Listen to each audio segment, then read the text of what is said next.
Ladies and gentlemen, coming to the stage is Mike King Biz, the voice of RVA business media. At Mike King Biz, we celebrate the idea that business makes society better. On behalf of the whole Mike King Biz ecosystem, we say a big thank you. Great. Go ahead. So, do you know why I selected you? No, I was actually going to ask. I mean, when you called and you asked me, I just said yes because I was honored that you saw me in that light, but I'm not quite sure why. So Is that fair enough to say? That is fair. Okay. So Anna does everything. Do a lot of things. She does a lot of things, and she supports a lot of people. Sometimes in our community, and I think I've told you this before, like, even though I run a photography studio, I like being a connector of people. Yeah. Same. And you are a connector of people. Yeah. And it allows other people in the community to do more amazing things because of the connections that you so willingly give to others. Yeah. Whether it be in the chamber, whether it be with your magazines that you are publishing 2 magazines. I was Miss Pam. Yeah.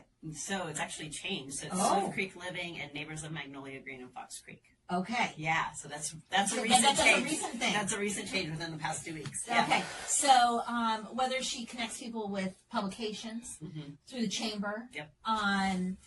You walk into the chamber meeting and Anna is like, oh, you need to meet so-and-so, come here. And she like grabs you and takes you over to meet the next person that you need to meet. And and you also do the, your BNI still? Mm-hmm. Yeah, part of BNI. I'm a director with BNI, part of 3 different chambers. Yeah, it's really, I don't know when she sleeps. Oh, I do. I go to bed at 9. I joked about with something that this morning, like I'm in bed by 9. I also get up by 5 to do things. But no, what I really, like, when I first started my business, nobody knew who I was because I just moved to Richmond. I worked from home. And so I say that I want to be the human Rolodex. That's what I call myself. And then my daughter, who was like, 18 at the time, she's like, what's a Rolodex? I'm like, shut up. Anyway, I'm like, it's your contacts in your phone. But I really, truly wanted to be the person who, and at first I didn't want to share that because it sounded a little egotistical, I thought. But if somebody says, I want them to say, let me call Anna because she knows. Right. Right. Whether it's, I know the person directly or I have met amazing individuals and I'm like, oh, I know somebody who knows that person. Let me put you in contact with them. I'll give a good example. So somebody texted me one morning right before school started, and she goes, everybody does those, like, back to school backpacks, and they fill the backpacks with pens and paper, da, da, da. She's like, I don't want to do that. I want to clothe 2 kids that don't have back to school clothes. Because do you remember when we were kids, like, that was a big deal. It's a big deal. And so I was like, she's like, do you know anybody in that prophet who does that? And I was like, no, actually I don't. But I went into a chamber meeting that morning, and sitting there was a nonprofit who did that. And so I truly believe that God and the universe, like, when somebody asks me for something, even if at that moment I don't have somebody, they're going to be put in my space. Yeah, I've called you a few times to make connections. And yeah. Usually I'm pretty connected. So, like, I know a lot of people, and I love that. That just, that just makes me, when I put my head down on my pillow at night, God gives me a fist bump and says, hey, you did good today. But that makes me feel good. So I want to, when we build communities through connections, one conversation at a time, the fabric of our community becomes stronger and we become stronger, right? Absolutely. And we can do better. And so when we do better, then everybody gets uplifted. And that's what the rising tide rises all boats. And so that's what to be a part of that. And so thank you for recognizing that. Sometimes it's a little hard to hear it, but I appreciate it. One thing I said at our celebration dinner that you couldn't be there, I said,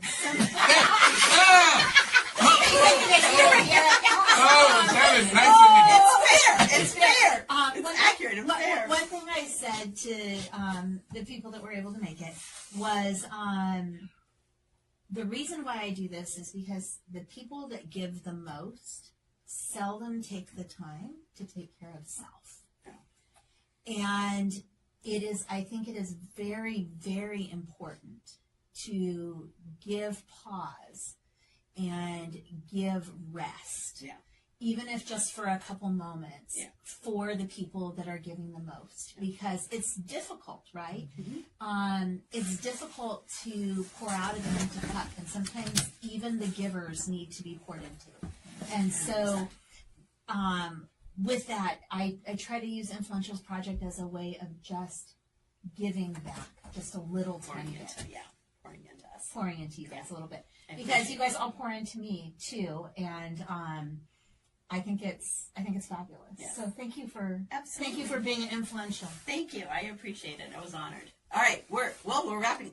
Mike says we have to wrap it up. I get that a lot from Mike, or usually it's this: you're talking too much. So, thank you guys for being here. Thank you, Julie, for this. Princess Anna from Frozen and Sothen, like the beginning That's of the the walkout story. sound. Like, get off the stage. Your What do you say? community. I am your hidden Rolodex. You're done. Help you increase your Wrap it up. visibility and your credibility so that you can increase your business's profitability. If you want to be seen, if you want to be heard, if you want to be the expert in your industry, you need to hit Sothen.team, Anna Sothen at Best Vision Media.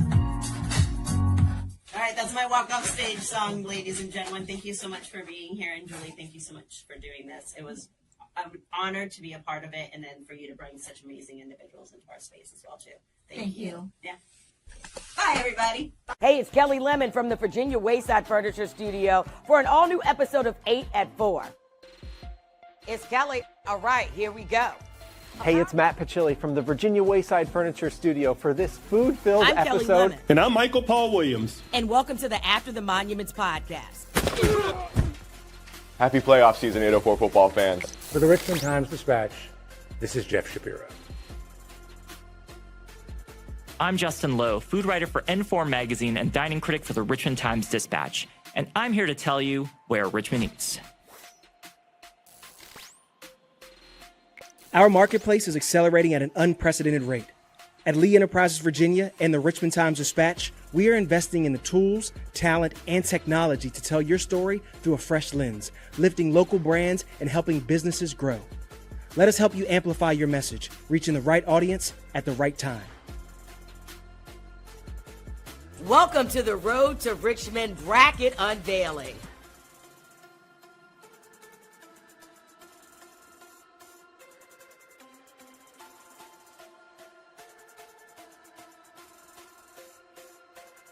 Are y'all ready to get this started? 3, 2, 1. Hey, I know what time it is. You know what it is. You are now tuning into the best business radio program in Central VA. Turn it up. On the mic with Mike on WJFM Radio. Ladies and gentlemen, welcome back to On the Mic with Mike. This is the Business CEO Roundtable. We're coming to you from Lawn Trampoline Park. We'd like to thank LaShawanda Moore for hosting us here. This is an awesome facility, so if you ever need a place for networking to have a great time, so we just did the dodgeball tournament here a couple weeks ago. It was phenomenal. They have everything from laser tag to the battle pit to dodgeball. The kids will have a great time, plus the food is great here as well, but they're champions for the community. This is the Mike King Biz Radio Network. That is ESPN Richmond, 106.15 to 7 a.m. The Choice, 105.3 every day from 2 to 3, as well as International Business Growth Radio. We'd like to thank our sponsors right here, Crystal Clear Financial Solutions. That's her down the bottom, so she is there. Also, Dr. Heather Williamson, right there behind us. Transformation. So if your business needs to be uplifted, transformed, whatever, you need to go to our leadership doc and talk to her. This is panel B. We're talking to business owners, and before we were talking to chamber presidents. We're talking about the state of business. We're going to go down and talk to some of the great folks here. Some folks that go way back, and others are new to the family, so that people understand what we do. We are talking about how business helps society be better. We're going to start off with our good friends from Anchor Inn on the left. Hello. It's like Kelly Davis isn't ready to talk. I mean, we thought we were going to start on the right. That was I did great. You know, she. All right, so Kelly and Charles Davis, they do a lot in the community. I met her out at Brandon Mill, and I didn't know who she was, but I've quickly learned. Leadership coaches as well as military veterans, the whole shout out to Uncle Sam's Army. There you go, my man. Shout out to him. He was a matchmaker for me 40 years ago, and I thank him for that. But what you guys do in the community as far as leadership goes, let's talk a little bit about that. Intro who you are. Hi, I'm Kelly Suazo-Davis. I'm the CEO of Anchor in Leadership. We focus on working with senior leaders through coaching, training, staff development in the area as well as nationally.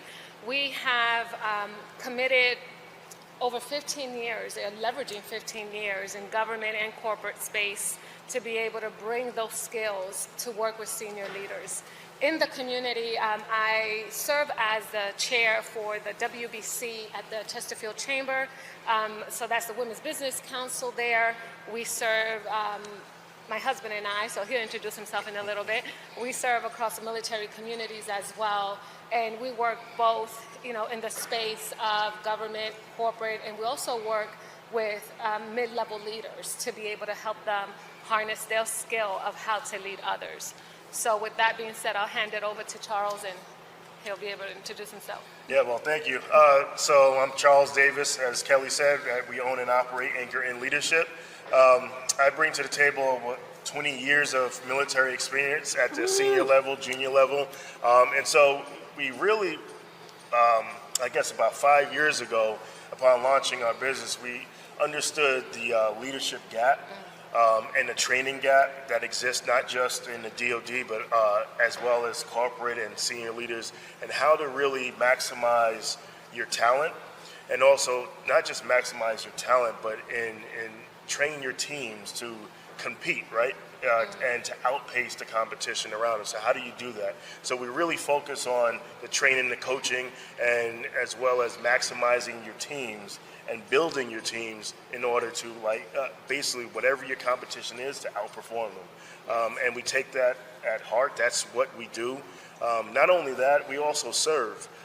We're big into community and serving our community where we're at. So as soon as we got here, we rolled our sleeves up and got involved in our local community.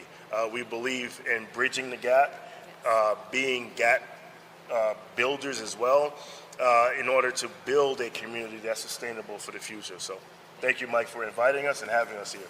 All right, Mindy? Good morning, my name is Mindy Flanigan. I'm the owner of Inspiring HR. We are a nationwide small business HR consulting service. But we started here in the Chesterfield County area back in 2007 and now have grown again to this nationwide client base, which we didn't really intend, but remote work works and COVID put that on hyperdrive, so everybody's got remote employees, so now we have a nationwide client base. But the vision behind Inspiring HR is HR done differently for small business owners. Many of them are entrepreneurs who have an opinion that may be incorrect about where HR support may lend value to their business. They don't need a full-time HR person, typically with 50 employees or less, so how do you build in HR infrastructure into that business systematically according to your business plan so that you can empower those leaders to really make good day-to-day employee management decisions? All righty, Bill Lund. Thanks, Mike. I'm Bill Lund with SQL Data Partners. Our mission is to eliminate the pain of working with data so companies can do more. We use Microsoft tools to help companies visualize their data, to manage their data, and to be able to make better decisions because they have access to reports and they have access to all of their data. We like to give back to the community. One of the ways we do this is through our podcast. I think we're fast approaching 250 episodes of our podcast where we teach and train people on how to use Microsoft tools. We're also currently doing a free webinar every other week to help people understand the basics of working with SQL and SQL tools. Dr. Heather. Yes, I'm Dr. Heather Williamson, owner of the Transformation Group, and we work with leaders who are helping them overcome their, let's say, performance challenges and increasing their effectiveness and having them to be less stressful, have more free time because that's important these days, and increasing their, get higher profits by 20 to 30%, because I'm a psychologist, so it's all about quantitative stuff that we were talking about earlier. And that is true. I heard, what is it? What's your line?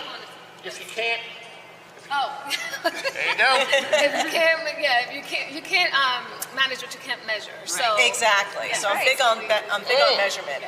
And as a result of my dissertation, I really focused on trust. I had written a book, and it's called Magnetic Trust: How Great Leaders Keep Top Performers and Get Extraordinary Results.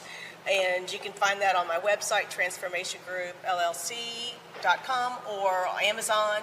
And then, like you, I'm really big about giving back and sharing leadership tips and strategies. So during, COVID, I created a YouTube channel, which actually, where I share weekly tips and strategies focused on leadership. And that's Dr. Heather Williamson. One of the things is, so this is the business roundtable with business leaders. We're leadership heavy right here with understanding, but we have the HR lady here as well. And when we talked to my friend Kenyelle Gilbert, HR scares people. Yeah. Because it's kind of like they're for the person, but they're the company. Mm-hmm. Ma'am, the floor is yours. This bill dispels some of our phobias about HR. Please. Well, it's all a matter of mindset, really. And a lot of people's mindsets are stuck within what is their historical reference or experience with HR. Which is two things. The first day or the last day. Right. There's not many parts in between where we see the HR person high and we keep it moving. Yeah, that drives me crazy. So, if you want to talk modern day workplace, and everyone at this table I'm sure would agree, it is all about the employee experience. Yes. How are you going to hire the best talent and then retain that talent to do as she wishes, which is improve things by 20 or 30%. HR is at the heart of the employee experience. It doesn't matter if you have an HR person or not. What's your HR infrastructure that empowers your leaders to make good hiring decisions and be great coaches and mentors to get the best possible results out of the talent that you're employing? What drives me crazy is this mindset of, I don't need HR, I don't want to talk to HR people, because historically, I will be the first to tell you, my profession 20 years ago or so, or more maybe, they were known as the police, the Terminator. They made things way more complicated than they needed to be. They talked over people's heads, hence our vision of HR done differently. It's all about relationships and being the explainer-in-chief and putting in place infrastructure, supporting HR infrastructure that makes sense to the leader team you have that affects the day-to-day employee experience. Yes, HR does play into the part with Bill, with the technology part as well. Yes. Letting folks know what you can and cannot do on that computer that they handed you on day one. Yeah, I mean, you have to spell out to people, if it's a company-owned computer, there is no expectation of privacy. You really have to be intentional with your communication and expectation setting so that, again, you're setting people up to succeed, not playing gotcha with them. That is something. So, Bill, when you talk about how do you groom leaders, when we talk about this, so we have the leadership doc here, we have the Davises who are here with us in a big organization. How do you groom leaders, and what is it that you see in a person that says that person may have something? I think it starts at the hiring process, is making sure that you take people through, and you not only see that they have the skills and ability to do the job, but do they have the personality, do they have the desire inside to want to be more than just what they're starting off as? Do they want to grow with the company? Do they have that desire?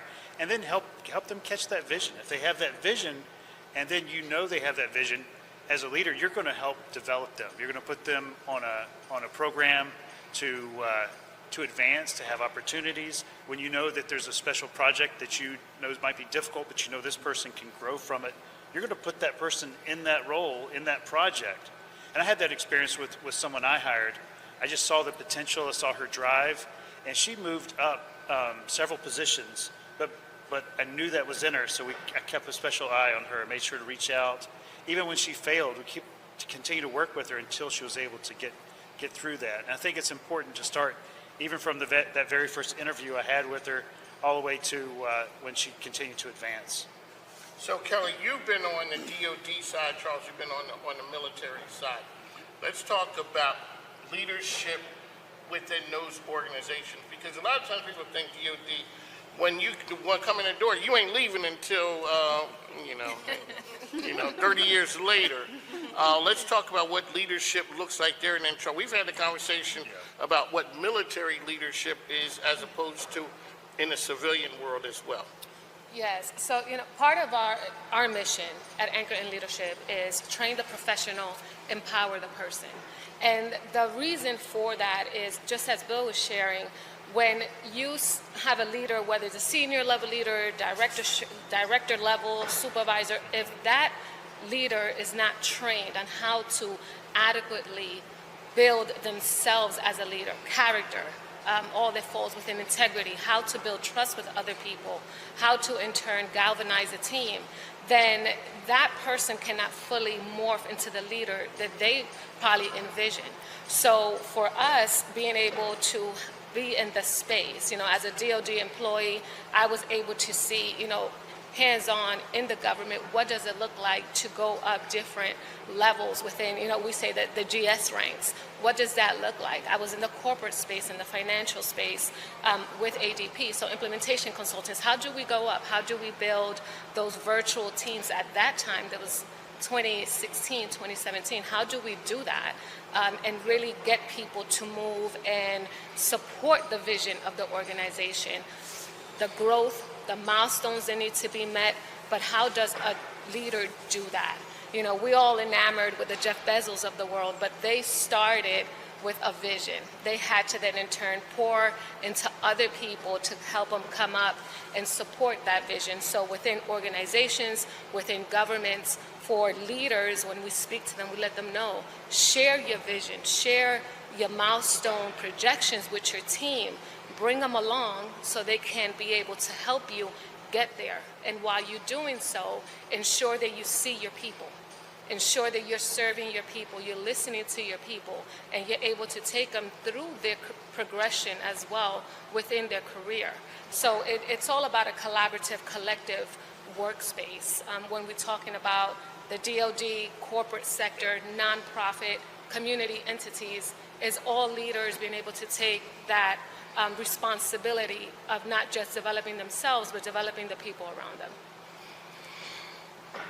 Yeah, that's good. And I think to kind of bring it all together, like you said, is there's a connection between DOD leadership, being an Army officer, wherever you're at in the military, that's transferable to what we civilian sector to corporate. And we acknowledge that, right? And really is, how do leaderships train? I think that's the common theme. How do you train who you hire? And how do you retain who you hire? And there needs to be emphasis on leader development through that process. How do you not just recognize good leaders, but also, like you said, recognize their potential and grow that potential so that they are thriving in your organization and help achieve that bigger vision, sharing that understanding, sharing that vision. So in a nutshell is leadership counts, and we're here to speak towards that, but also to develop and grow leaders to develop other leaders. That's good. So, Dr. Heather, are great leaders born or are they trained and made? So I'm a firm believer, because we all, if you think about leaders, they all don't have, not picking on you, but, gray hair or men, or they're not 6 foot too tall, and leaders are actually developed. So it's leadership traits like learning how to communicate effectively, how to, exhibit integrity and be accountable. Self-accountability is huge, because you can't tell one person to do something and then you not do it yourself. If they say, oh, I want you to, work an extra 10 hours today, or work 10 hours today, not an extra 10, good Lord, but work 10 hours today, but then they see you, leaving at noon to go play golf. You're not exhibiting those character traits that you're expecting your people to. So you've got to know that you're up on stage 8 hours a day if you are the leader, because they're watching you, they're listening to you, and what you're doing, they're following your lead. So you've always got to know, and those leadership traits that develop, that make you who you are, you know, they're learned. We learn them, you know, from when we're real little, you know. Even if it comes down to as you're growing up, I mean, I'm a big proponent of my son. Look somebody in the eye, shake their hand. So I'm trying to teach my son from an early age, you know, how to, you know, stand tall and speak clearly and actually, you know, complete sentences. that is true.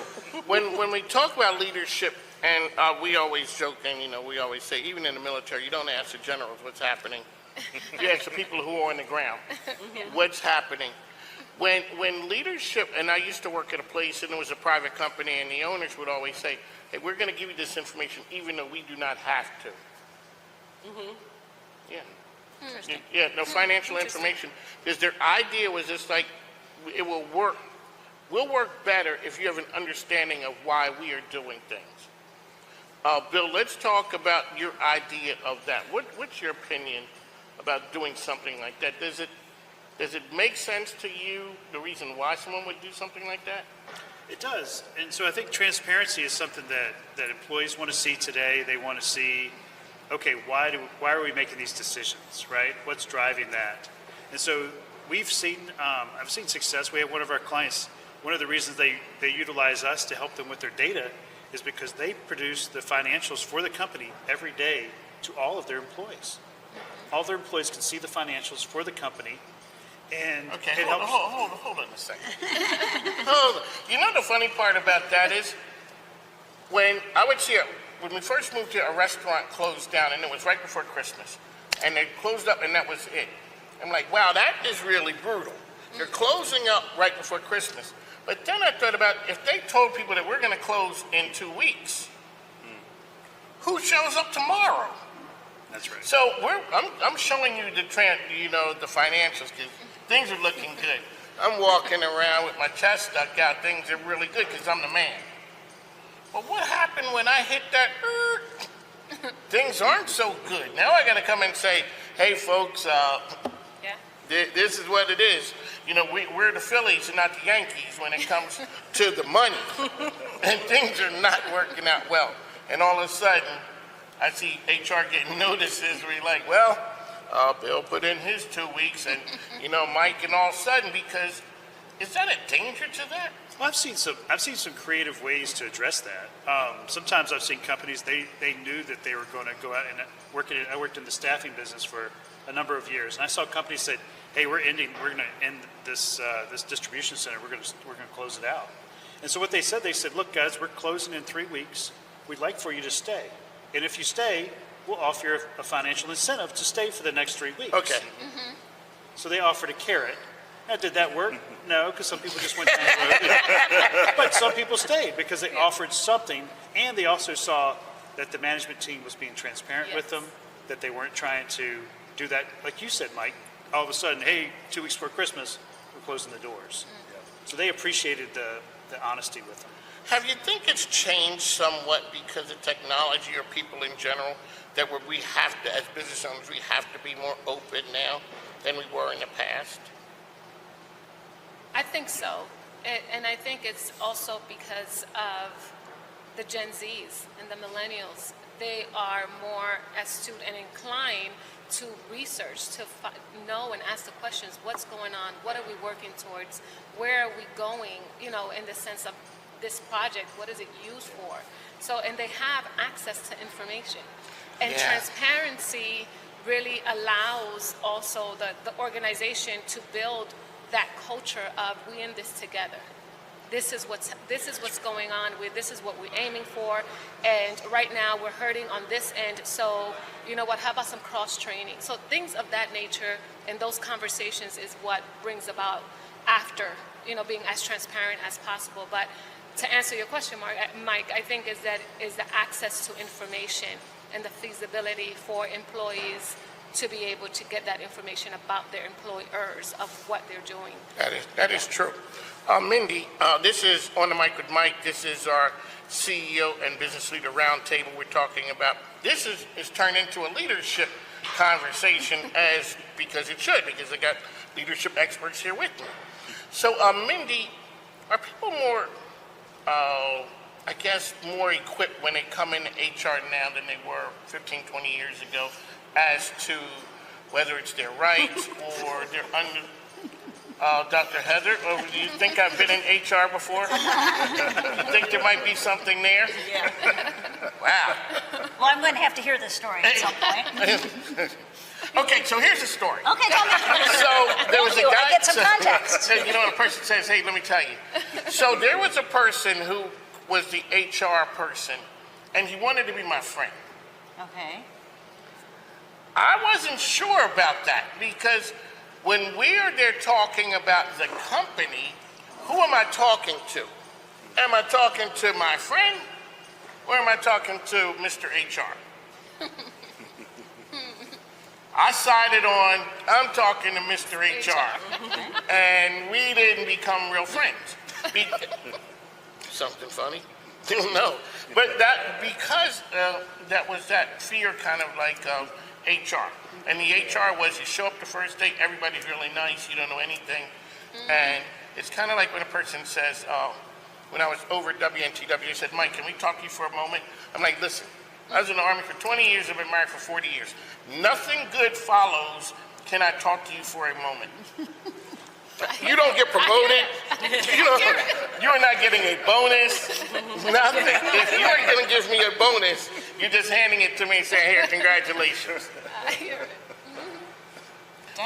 That's why you do HR differently. Yes, that is part of why I am a fan of HR done differently, because it's what I would say. My friend Robin Green taught me this when I went through my own sales management training class.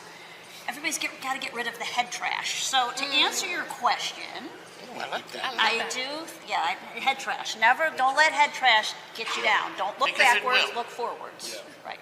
So my answer is I believe HR is being occupied by more transparent, more informed, more highly educated people who are better understanding the role of HR in businesses large and small.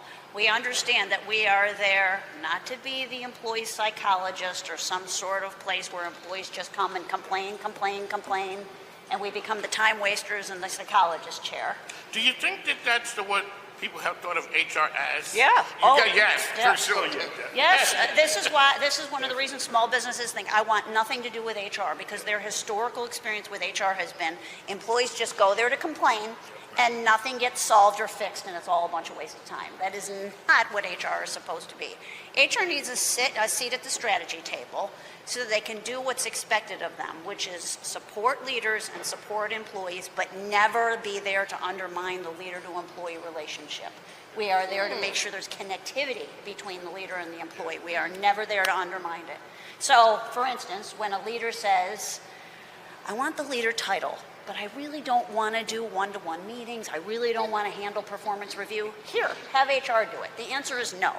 HR does not supervise that employee day over day. HR is there to help the leader get comfortable with coaching sessions and annual reviews, but we are not there to do the leader's job for them. Does that answer your question? Yes, it does. And so the best time to engage HR as far from a strategy standpoint is before you go into business, I would guess. If I had my wish, any small business owner that thought they were going to have even just more than a couple of employees on payroll would sit down with an HR person and say, what is a reasonable strategy for HR? What are the HR components of my business plan for year 1, for year 3, for year 5, for year 10? And you can scale HR growth in your organization according to your growth plans. When people show up at your doorstep, what's the thing that's on fire with them right now? I need to terminate an employee for some reason. That's all. Bill, what about Dr. Heather? What was I saying? Yes. But I don't want it to be that way. And I have to tell, I'll give everybody an example on Friday. Client called 3 o'clock on Friday. This happens all the time. Everybody on my team is done with work at 3 o'clock, so I stay available between 3 and 5. And this is what I told the client. I hear your emotional pain with this employee, and I know you want to go in for the kill. This is not the time, and here's why. And I got them to step back and take a deep breath and think about it, and then we would reconvene today on how they were either going to keep coaching that employee up or try and have a reasonable conversation with them about why that workplace wasn't a fit for them any longer. But small business owners right now in particular are feeling the immediate pain of, this isn't working, I need it fixed right now because I have 20 other things pressuring me to get done. We're trying really to have a little bit more holistic approach about not squandering our talent too soon. Okay.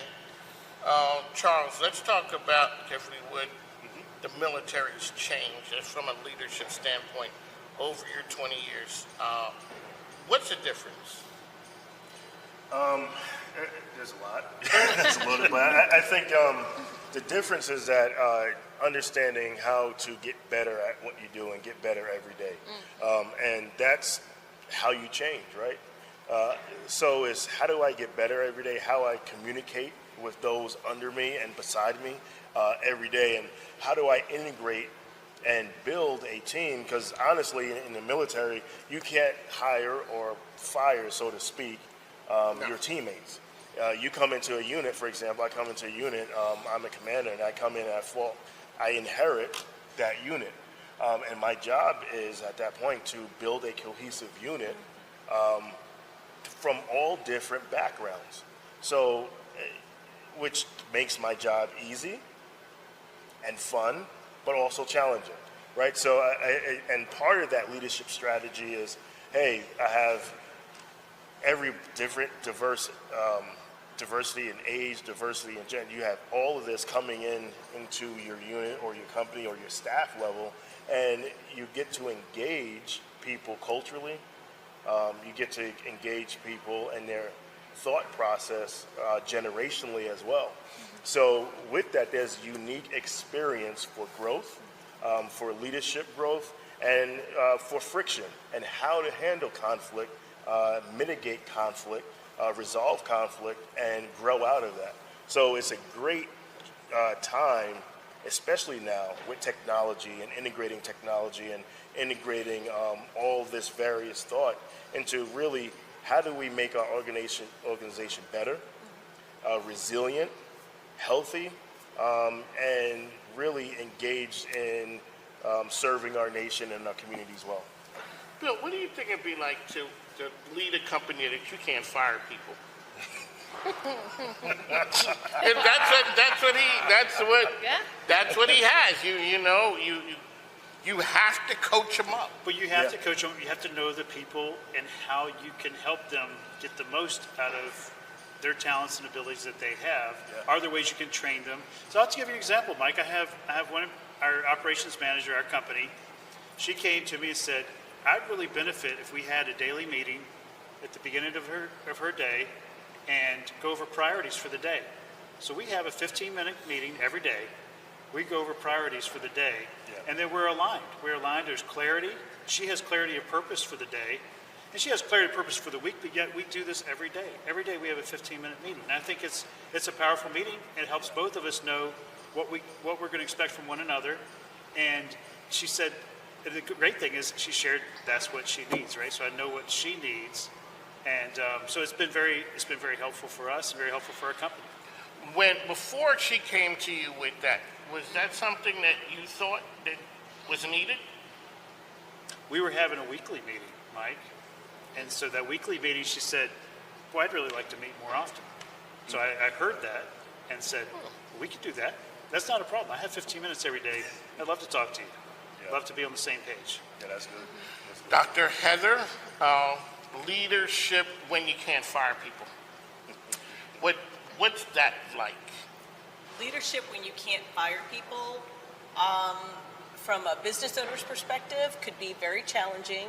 And I think that, yes, as Mindy had mentioned, that people do get caught up in trying to get accomplished what they want to get accomplished for the day, and that holding somebody accountable, they seem to push that on the back burner, and then that employee is not fulfilling the goals of the team or the goals of the company, behavior-wise. And what's happening is if you can't fire that person, everybody around you, all their coworkers are seeing how that person is underperforming.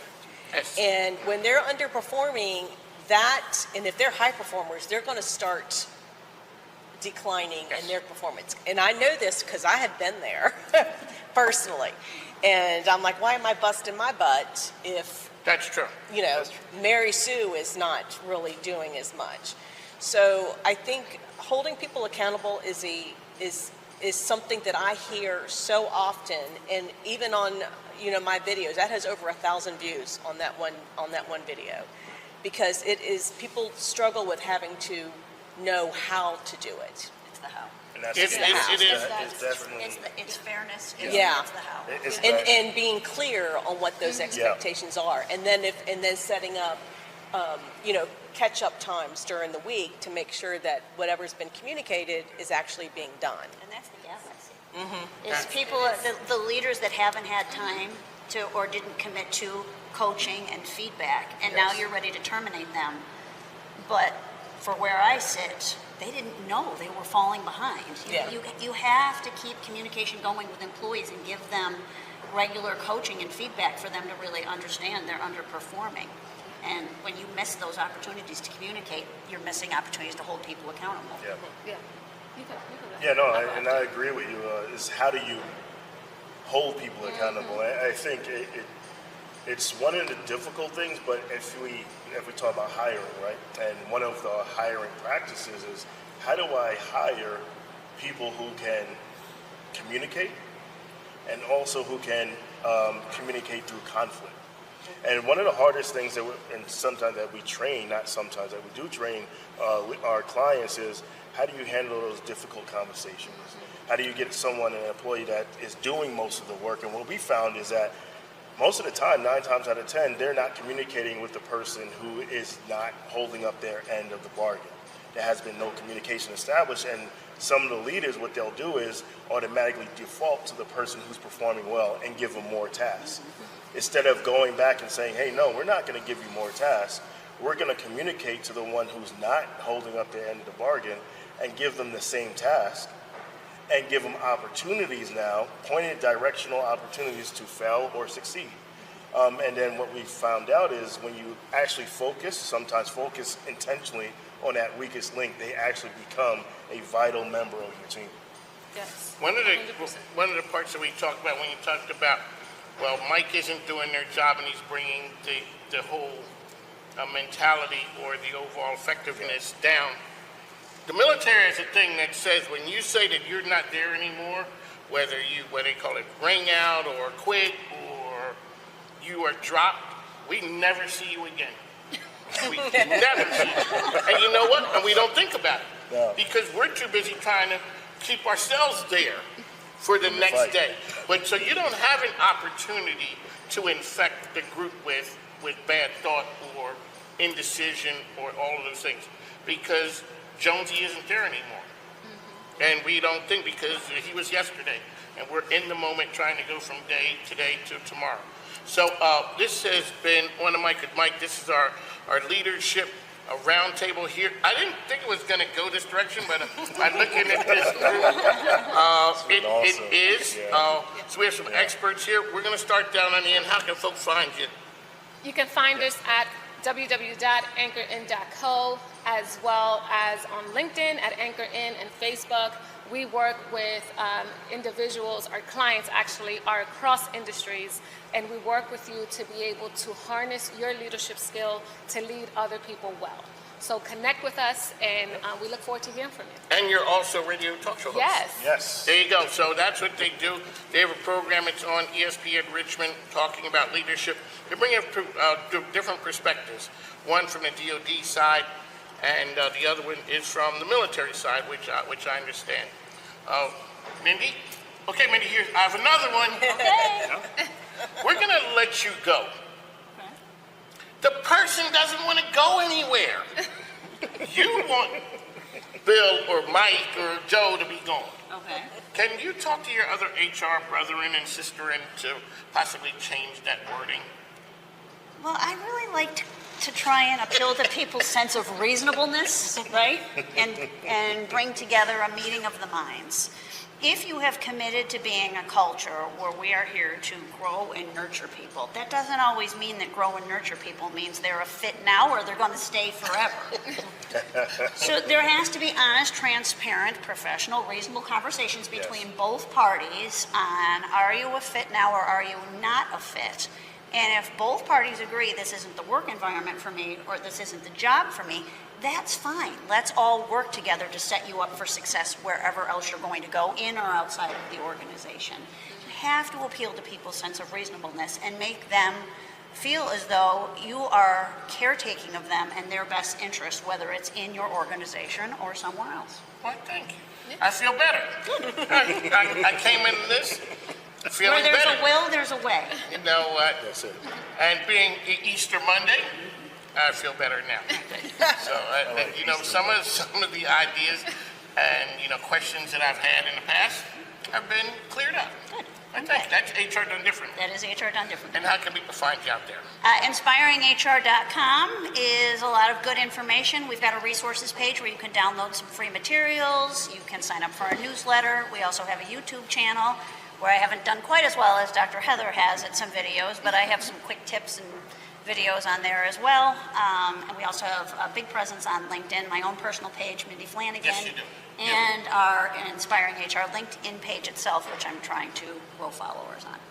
Your social media game is fine. I have a lot of fun with it. A lot of fun. Bill, you guys are a big company, but you're totally committed, and you're on the cutting edge of some really cool things as far as data goes. You know, they're not hacking. They're, you know, the data where you guys get together and do data. We do. We typically hold an annual conference that we do where we teach. We help, with our we have it called the SQL Trail Seasonal Series, and we teach people how to use SQL, how to use Power BI.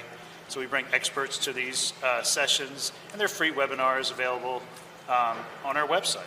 So that's one thing. Tech folks like sharing information. They do. Yeah, they do. So how can people find you out there as well? Our website's our best way to find us. It's SQLDataPartners.com. It's SQLDataPartners.com. Plus, you guys do a lot of great work in the community. Let's touch on that real quickly. Yeah, thanks, Mike.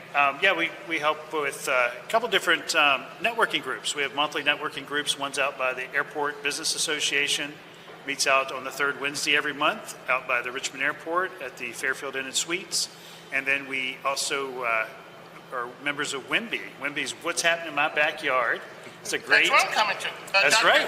Dr. Heather, you... This week, Thursday, right? You're coming, Mike? Good. Yes, it's fun. Yes, it is. I'm excited that you're coming. Okay. I'm excited that you're coming. Excellent. And Dr. Heather, are you going to something? I actually am going to the Sandston Airport meeting on Wednesday. I was going to try and go to WIMBY, but I think I have to move it to next month. I have a lot going on this week, but yeah, I'm excited about that. All right, Dr. Heather, how can people find your book, Magnetic Trust? Magnetic Trust, you can get it on my website, which is transformationgroupllc.com. You can also get it on Amazon, and you can find me on LinkedIn under Dr. Heather Williamson, and Transformation Group, which, like Mindy, I'm trying to build that up, business website, and YouTube. And YouTube, yes, Dr. Heather Williamson on YouTube. All right, so we'd like to thank everyone for tuning in. This is On the Mic. Once again, we'd like to thank our sponsors, Crystal Clear Financial Solutions, as well as Dr. Heather Williamson, Mike King. Always say that what we do is we give back to the community. Last year we donated 19,000 minutes of free airtime. And people say, wow, that's a lot. How do you do it? And I turn to people like this. I got an idea. So when you see people who have radio programs with me, whether it's my man Jerry Howard, who's with us, Nicole Reed, Dr. Danny, the Women's Business Resource Center, whether it is Chesterfield Chamber, they all believe and get that business can help society be better. And what they do is it allows us to do things like this as well. So make sure you follow and support them. If there's any nonprofit that's out there that needs some assistance, we do that every month. We give them training. It's media, organizational skills, as well as fundraising with Nanette Shore. So I'd like to thank you for tuning in. Once again, Nicole Reed Real Estate is my partner who's made this possible, and we'd like to thank our good friends here at Lawrence Trampoline Park. Hey, this is the place. Jerry Howard says that he can do a double back. I don't know what he says he can do, but you know, when you're on the trampoline, you can do a lot of things, but I'm injured right now, so I'm not doing nothing right now. On the mic with Mike, we gotta go. Thanks, take care. Oh, if you ever need video, make sure you check out my man DB Arcade. They do the best video work in the business. Emmanuel, he's kind of quick on the trigger because he's telling me the time is up. But if you ever need great video, you can see he does our videos. He does videos for Mama Michelle's Cafe, as well as the Chesterfield Chamber, as well as the Women's Business Resource Center. We gotta go. Thanks, now take care. This is the night that 10 years, 15, 20 years, you're gonna be looking back and saying, I was here.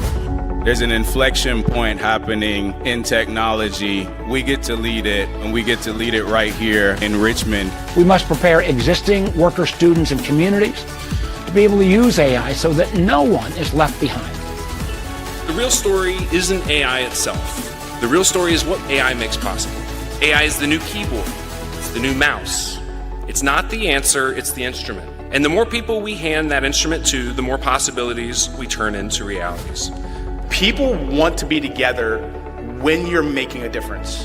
How can we make Richmond, make the region, and in part, all of Virginia, the most AI ready? A lot of people ask me, you know, do we just want to be the Silicon Valley of the East Coast? The quote everybody keeps on having me re-ask is no. My mission is for Silicon Valley to be the Richmond of the West Coast.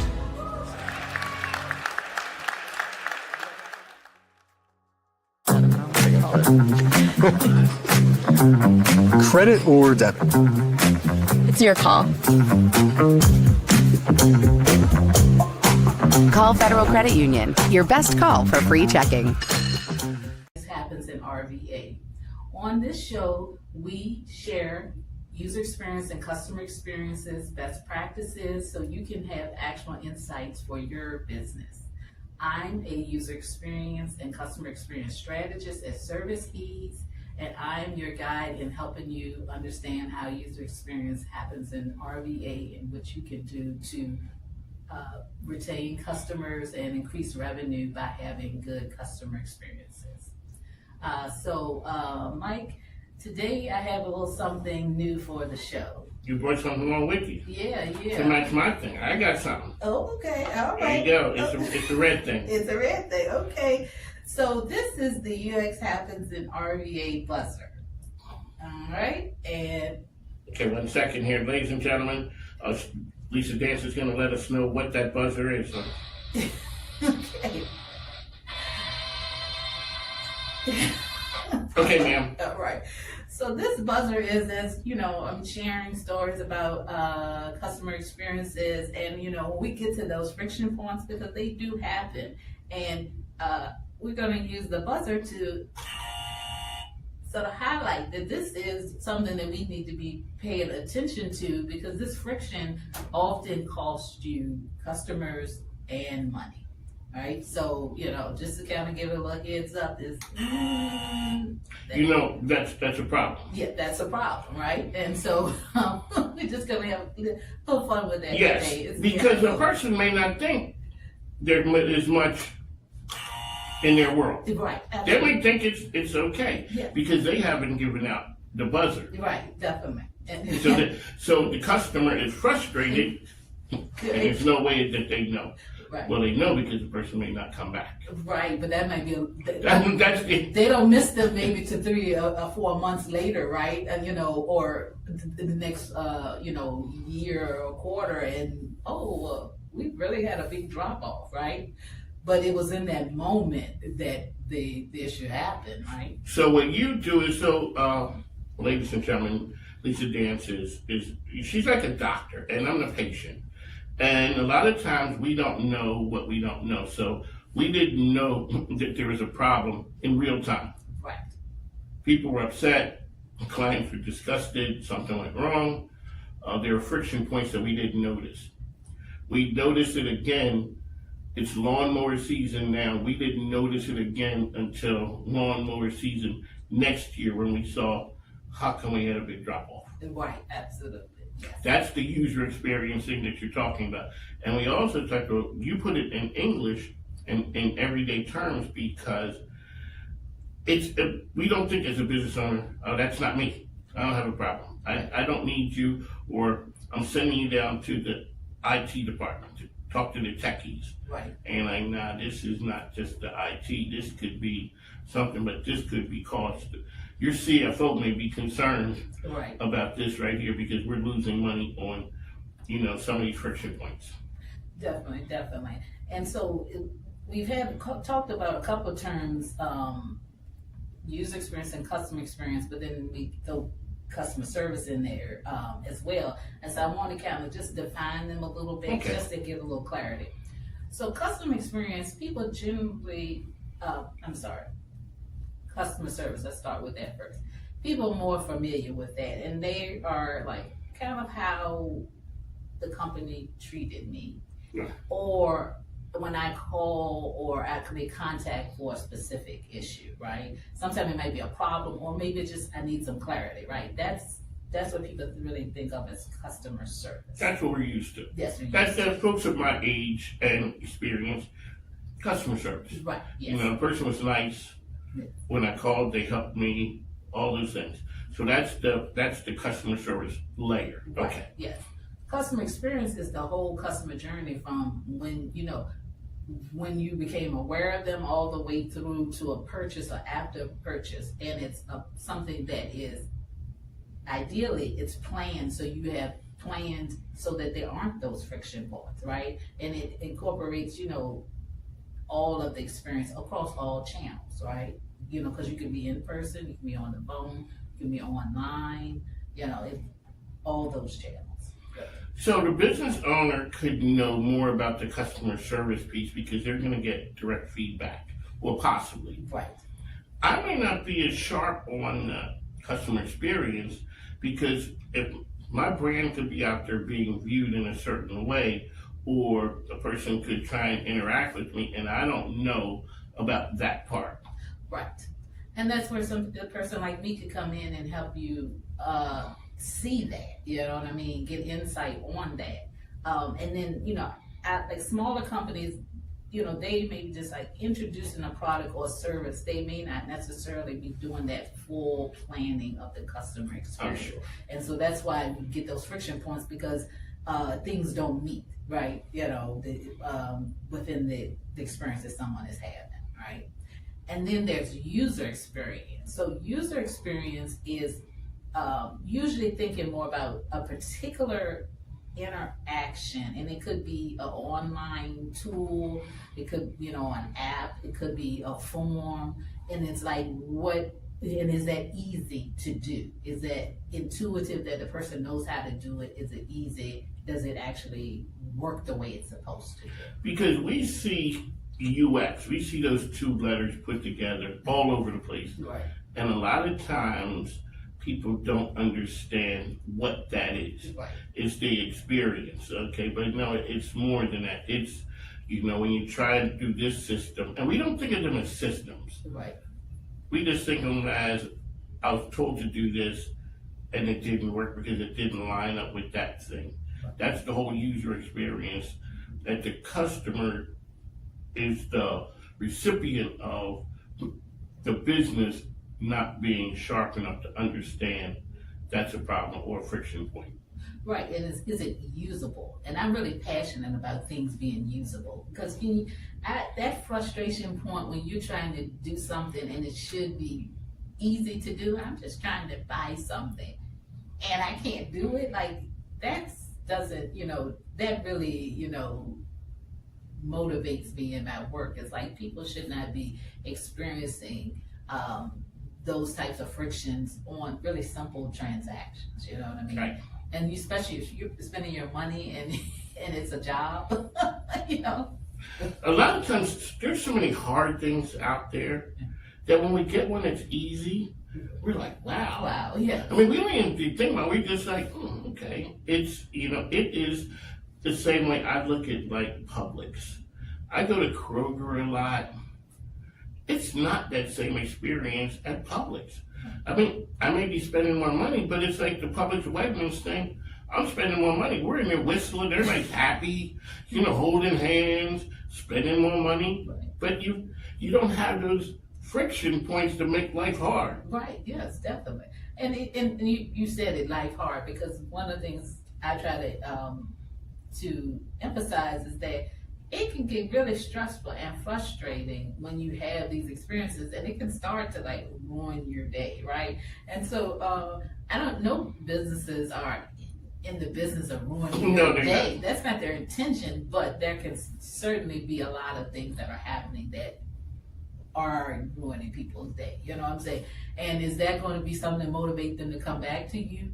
Not really. Not really. You know what I'm saying? If you have a customer trapped, like in a contract or something, they may deal with you that time. But if they have a choice, then they'll move on. I had a customer, a place that I was at. The out clause was so convoluted. When they signed the agreement, the next day they signed the out clause because I just want it to be on record that I don't want this to automatically roll over. Right. If I make you work hard at it, businesses don't understand when you make people work hard, they look for an out. It may not be today or tomorrow, but when they have the opportunity, then they're gone. And a lot of businesses have that model because maybe right at that point they have a monopoly or they have something. They're feeling pretty good. Yeah, real good. But that doesn't last. You know what I mean? No. It might take 10 years, but all of a sudden you're on the other side desperate to try to get customers. Like the BlackBerry. Yeah. BlackBerries were hot. Everybody had them. Right. And then not hot. And so, just as you're successful now, using those types of tactics, that doesn't mean that success is going to be sustained. Because one thing we do know is everything changes. Everything changes. Everything changes, yes. So I got a story for you of something that happened to me, and you can hit the buzzer when you start to hit. You hear when you get to the frustration level. Okay, so there are these vitamins that my family love, and actually they were sold in Publix, but now they aren't. And so they're so good that I actually, went and looked for who made them so I could order it from them. And I have ordered one time, and I was going last week to order some more. And I had some rewards points from them because of the previous order. So, that's good, right? That's good, but yeah. But what happened was when I went to put my rewards points in, then I got an error message. And it was like, I can't even think now, but like the language with the error message didn't even like have any relationship to what was going on, right? So that didn't even make sense to me. So I was like, how my rewards points aren't working? But I got an email that said, oh, you redeemed your rewards points. Well, no, I didn't, because I didn't actually get through to the order. So so I went to look for, customer service or support, and they had an AI chat bot. And so I put in what the issue was, and put in the issue with it. And so they couldn't help me, but they said, well, they would send the issue to customer service. A real person? What I didn't know at the time, right? That they were going to send the issue to customer support, and it would take. I would probably get a response in about 24 hours. So I went on and did that. Well, I asked them one question first. I said, "Well, do you need a screenshot of what the issue is, so that they would know how to resolve it?" And they said, "Oh no." The chatbot said, "You can send that when customer service contacts you." Well, first of all, that's inefficient, right? If I can go on and send you what the issue is, then you can, when you come back to me, you could have it already resolved versus us having another conversation about this. Can I step in for a second, ma'am? Uh-huh.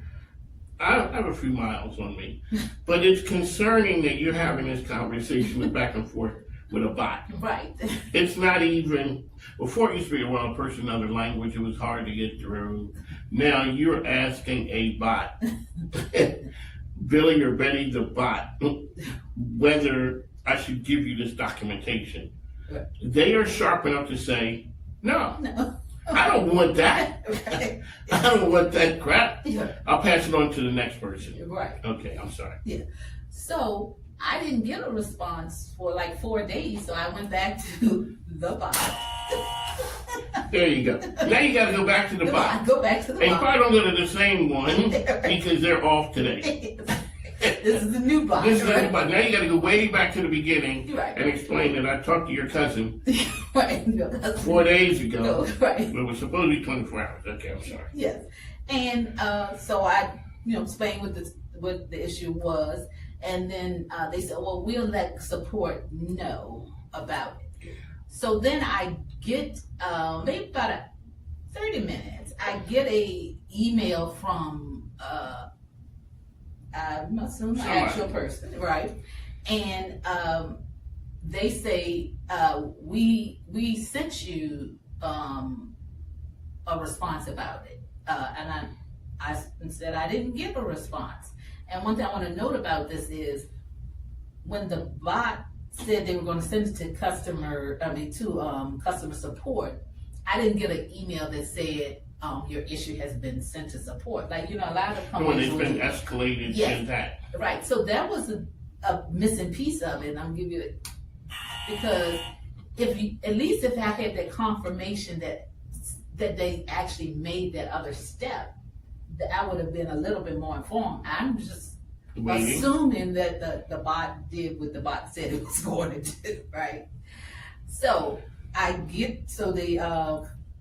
the customer service person sends me a new code for me to put in to get my rewards points. Well, in between time, they'd also sent me, hey, you've been looking at something, here's 15% off. Now I can't handle this part. Now you're gonna say we got something else for you. Yeah. So I tried to put in my rewards points and network, and so then I tried to put in the 15% off thing, and then they said that didn't work, right? So I have to go back to the email and say, hey, this is not working. Well, it seemed like that was they didn't really understand what I was talking about with that. So we had 2 or 3 emails back and forth for them to finally say to me, you can't use both of them at the same time, all right?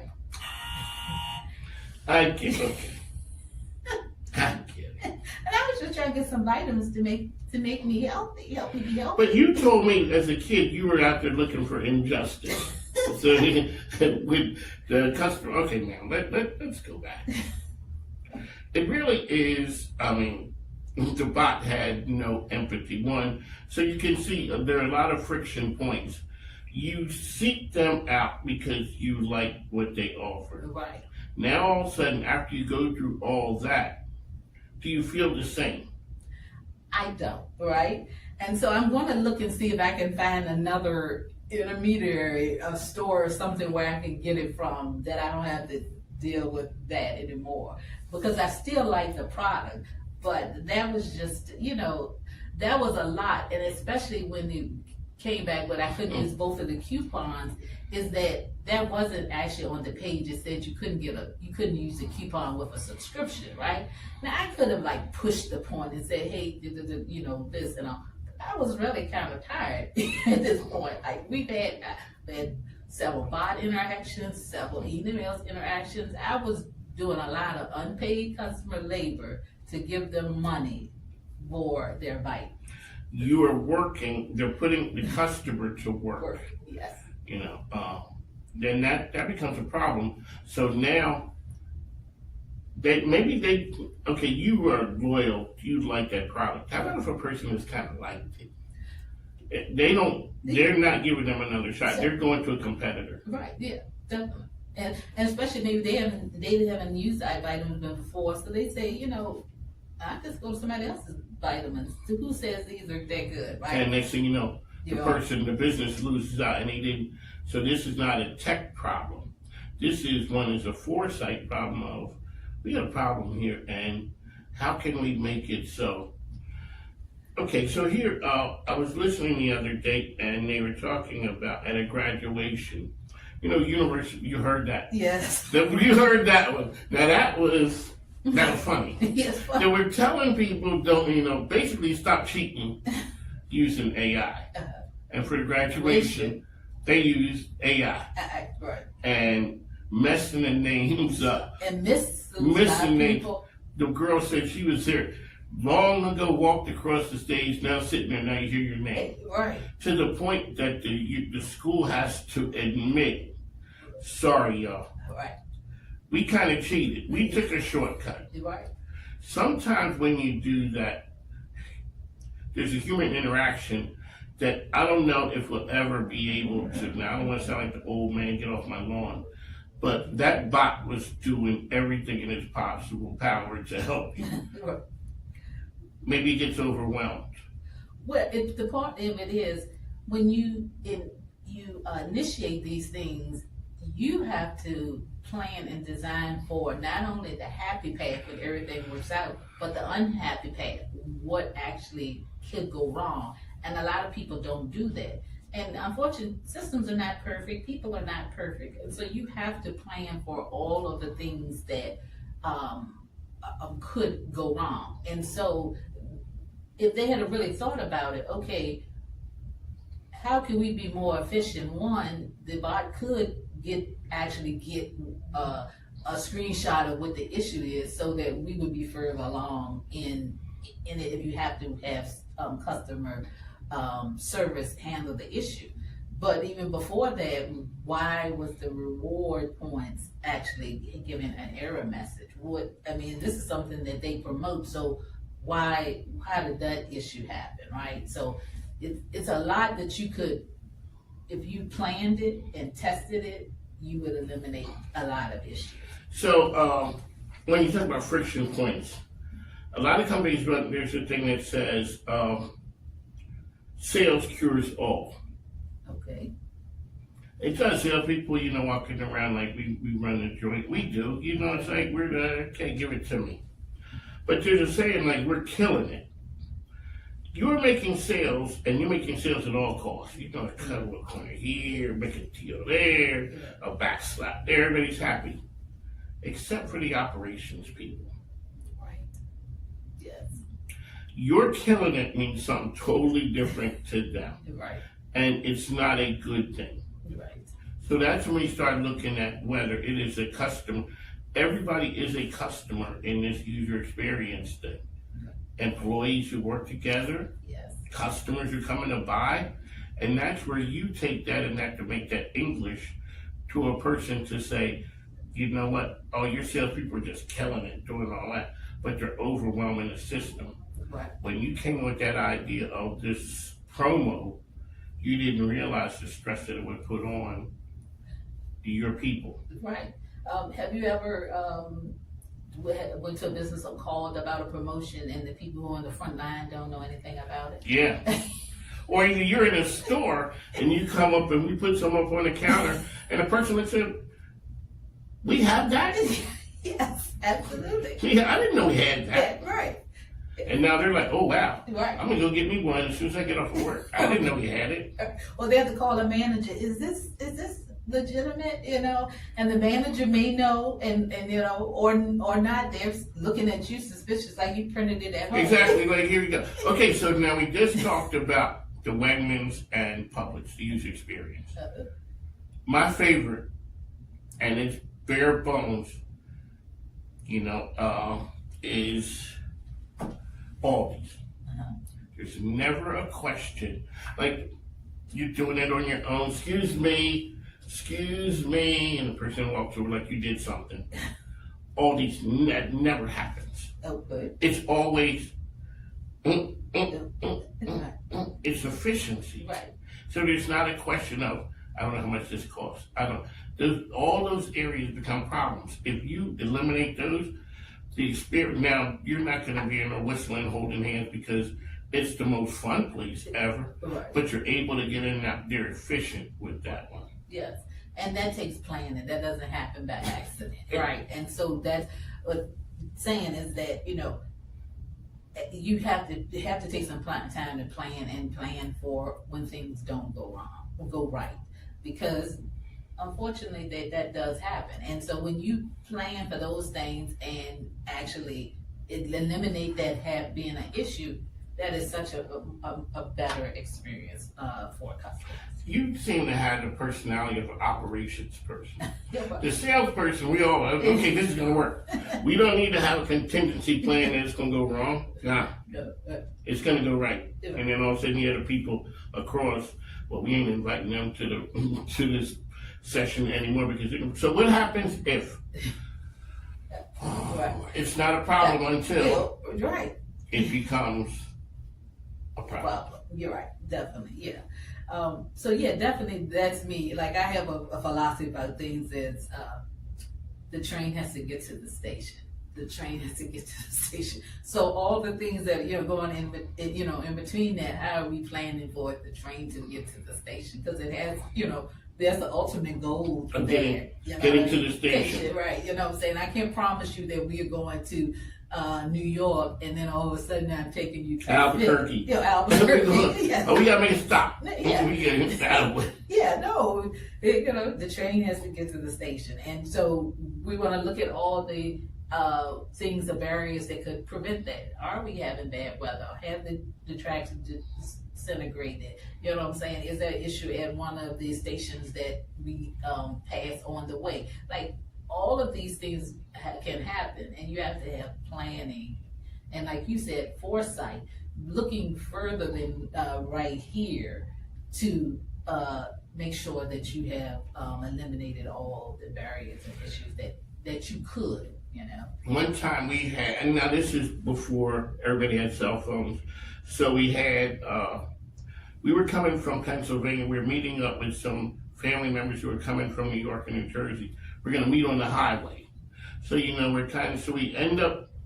meet on the highway. It took some, getting you, okay, where are you guys? Okay, we found each other. So the person says, all right, so we're going to Florida.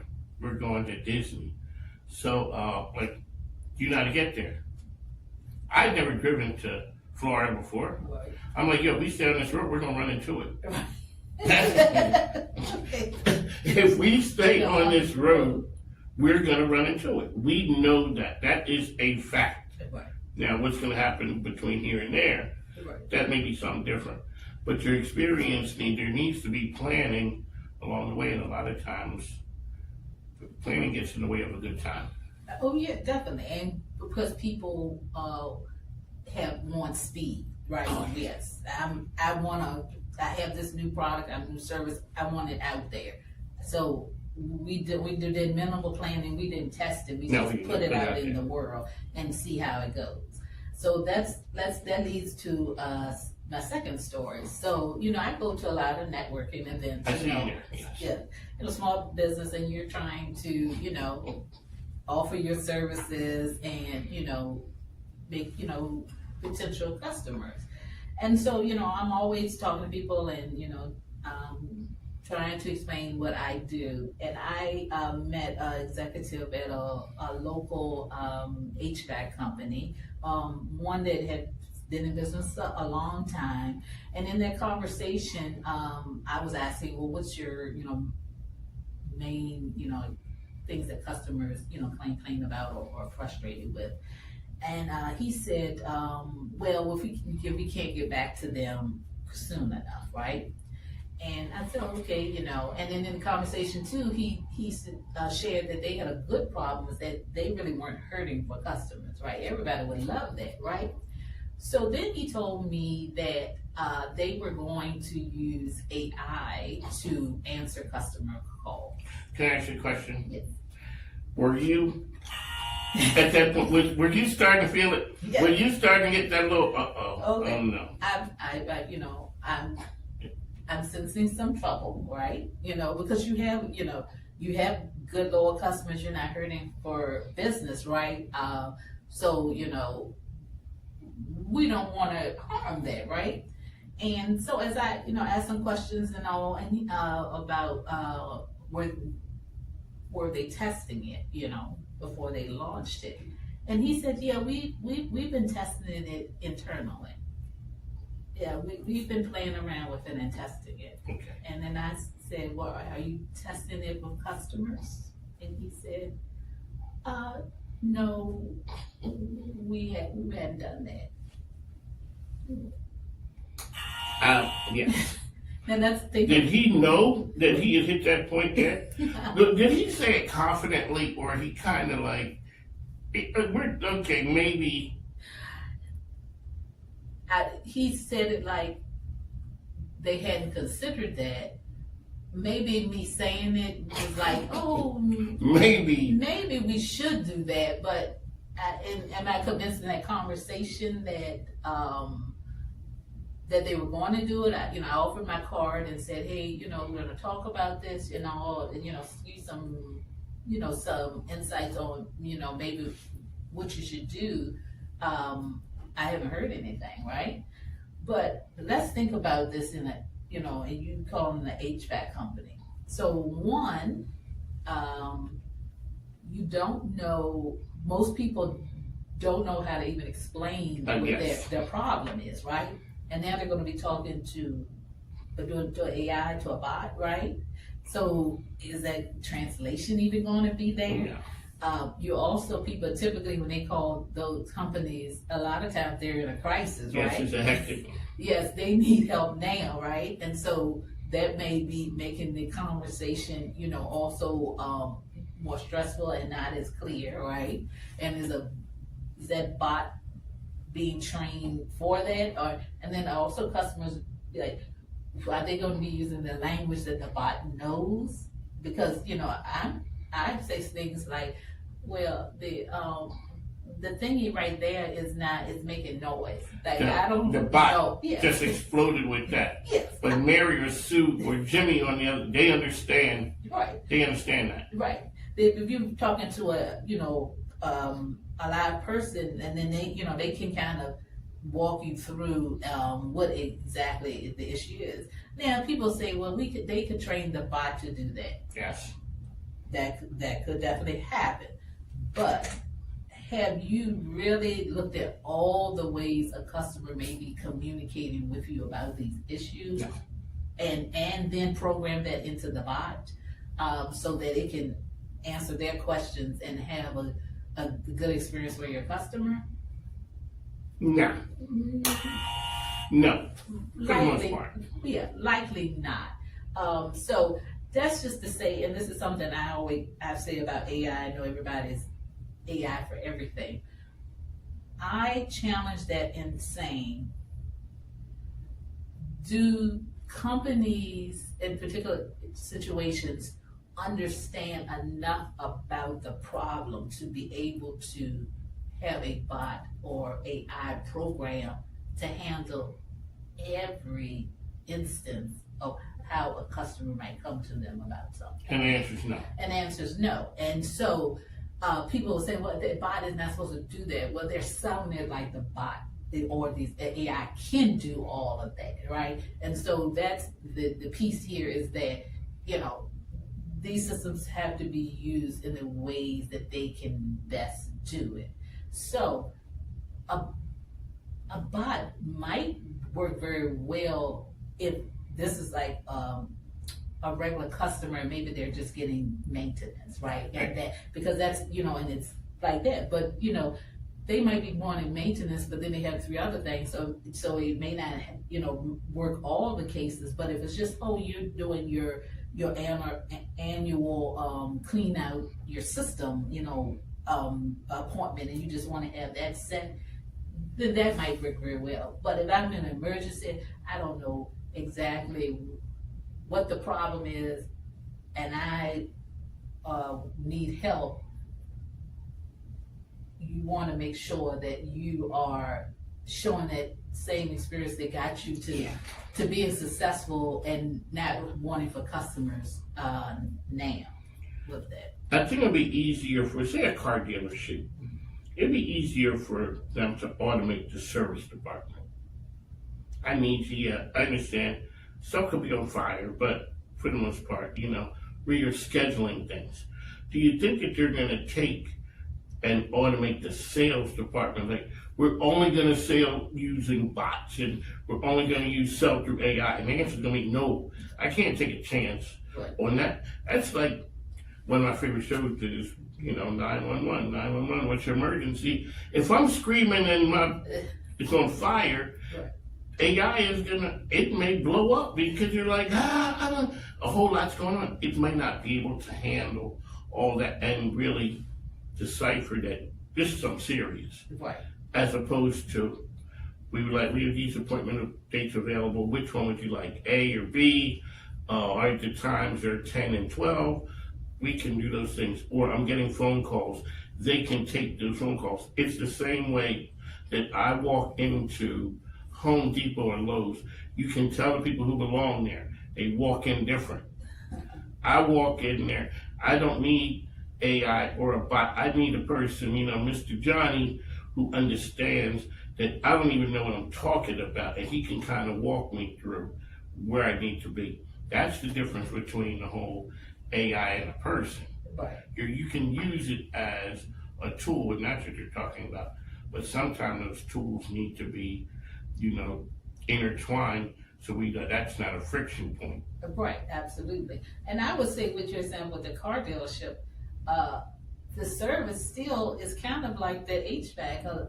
When I talked to my mechanic and I said, we had a conversation a few months back, and he said, well, you said it was ticking, but that's more something else, like a different other sound. And I was I don't know. I'm not a sound expert. Sound like ticking to me. Ticking to me, you know what I'm saying?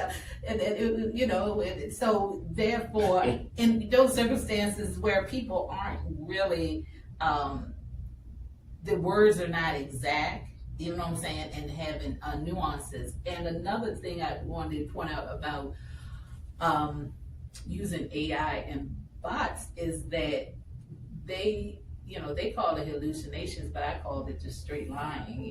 They make up stuff, and you're responsible if they make up stuff. So there was a case, I think it was a year or so ago, where Air Canada, where their bot told a person they were flying for a funeral, and the bot told them they had some kind of policy about discounted flights or something if you're going for a funeral. Well, this court went to case in Canada because they didn't have that policy, and so then they were charging that person, a different price.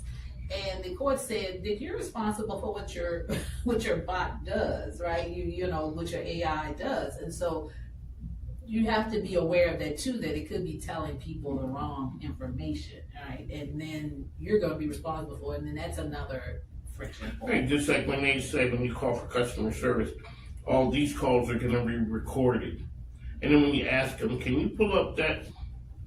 What? Excuse me. Right. We don't have access to that. Right. That's how I got my phone free because, and this was just last year. The person told me a particular price, and when it came, I got my first bill, it was not that same price. And I said, pull up the recording, because that's what the person told me, and that's what I made my decision on. They went back and forth for a month, and then they finally came back and said, oh, you'll have your phone, free. Do you think they found the recording when they got tired of Lisa? I think they didn't find the recording, because they did say before that, we don't record everything, right? So that was the opening to. Yeah, okay, we ain't recording nothing. Yeah. So either they didn't find the recording, or they found the recording and saw yes, that's what happened with it. And I'm not going to say that I'm blaming the employee. They have so many different types of promotions, and it's for this and that and stuff like that. Yes. That even though they might have a system that the employees can pull up, it's just still so much information. It can be ripe for error. And in that particular situation, what I had was that my trade-in, based on the trade-in I had, they were saying it was a limit on how much I could get for it. Well, they could have built it into the system that when the employee put in the type of phone I had, It exceeded the limit. Yeah, it would automatically show this is the only price it could be, and that also would be reflected on my receipt and my invoice and stuff like that. True. So that was them not thinking of a way to avoid friction too. Because now that could be an easy fix in this department. Yes. But now that affects this system, and next thing you know, it is, because in reality, how many people complain? Is it worth it to go through all that? Okay, yeah, maybe Lisa, it's like the whole buffet thing. You could go, 10 people go to the buffet, it makes money. Like, okay, yeah, one person who just goes there and they kills it. They kill the buffet. They go 4 or 5 times, just eating the best thing, all of that. How many people go one time? Maybe they go back that second time, and that's it. Right. So we can absorb that one time. Lisa, you called and maybe you became a pest, and they got, they made it go away, they gave you. How many people just looked at it? Maybe they contacted them one time, and the next thing you know, they just let it go. That happens a lot, and you think about it, is that people who have the least amount of resources also a lot of times have the least amount of time, and so they don't have We just time have to to fight with you, argue with you. But you also really can't afford it, right? No. And so that's also a piece of it too, is that we don't want to be taking advantage of people just because I don't have like a job where I have time that I can call you, where I'm working a job where I can't be on the phone, right? And so I don't get what I have paid for because of those type of circumstances. So we should need to look at that too, you know what I mean? It's just as a fairness thing, because are they getting the same thing that they were promised as another customer? There you go, that's Lisa Dance, UX expert. And here's the one that every time it works, I'm shocked. So you call up, the wait time is, 427 days. And if you give us your number, we'll call you back. I am shocked every time they call back. I mean, they really call. They really called because they said they would. You just don't expect. Because so many things don't work right that when you call you back, oh, wow, it really worked. So you had some breaking news, did some news for us, correct? Yes, I do. So, 1 second, ladies and gentlemen. Here we go. Yes. So I did some research earlier this year with 103 local business owners, executives around customer experience, operations, and their internal processes. And I have a report out that really shows what businesses are, struggling with, their challenges are. And I have a free overview report, the highlights of that you can look at for your business and see, benchmark where you are and look at, potential areas you need to look into to see, if that could be a potential issue or not. So if you visit my website, which is serviceease.net, and click on CX Insights, you can sign up and get that free overview. There's also a full report that has actual quotes and deeper analysis of it. That's a paid report that you can also get on the website. And I'm planning a workshop that we can actually dig into, your situation and sort of prioritize, areas of which you might want to work on first. So you can sign up for the wait list for that as well.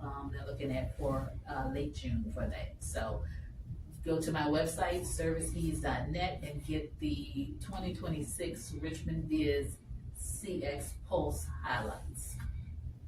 There you go, folks. Say thank you for coming to celebrate 5 years of My King Biz.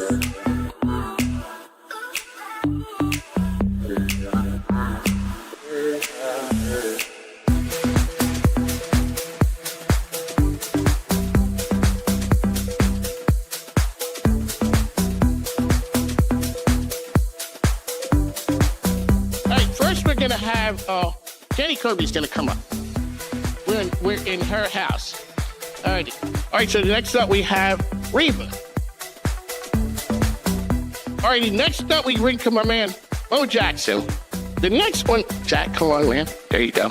Jawan is here accepting for Helen Holm.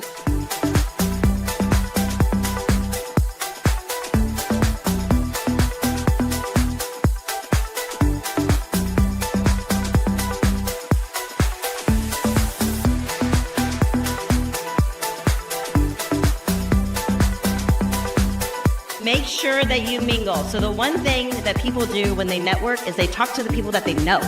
Don't talk to anybody you know. Find somebody you don't know.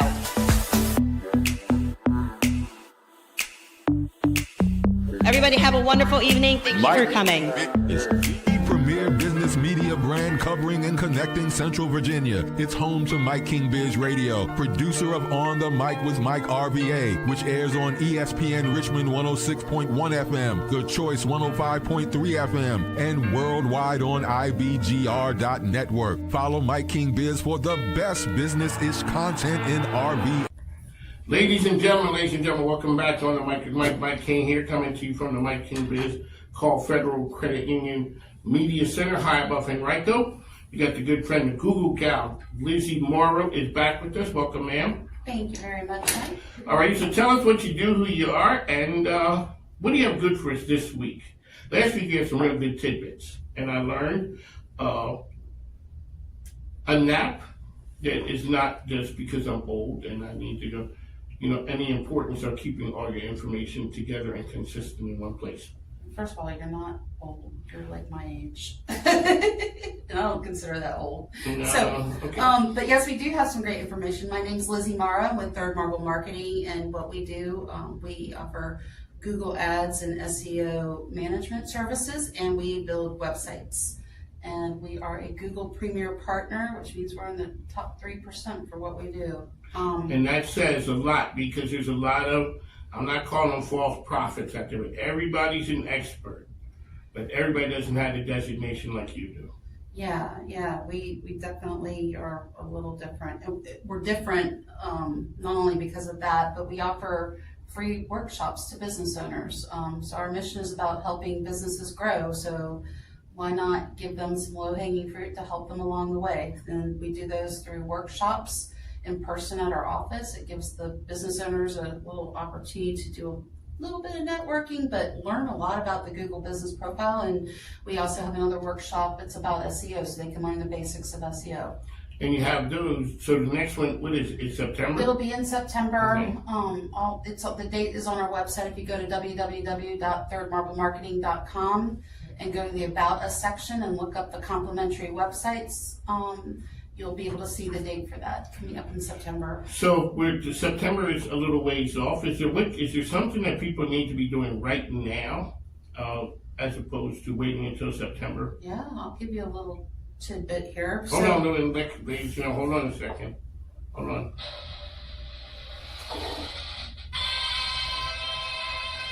Okay, what do you have? So, most business owners do not realize that they can post to their Google business profile, just like you can post to social media. So there's a section, if you open up your Google business profile, there's a section in there, the knowledge panel, you'll see the icons, and there's an icon for posting.